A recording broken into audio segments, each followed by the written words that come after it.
Imagine só Galata.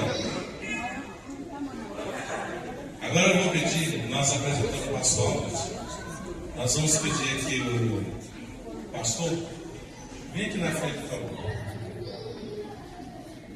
Nós estamos com a apresentação dele.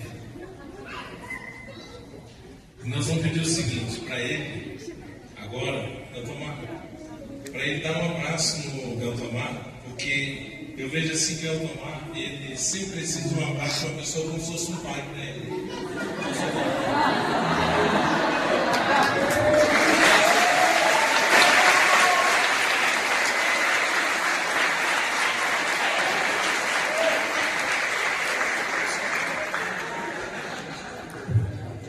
Irmãos, nós vamos fazer uma oração a Deus agora e agradecer pela vida do pastor.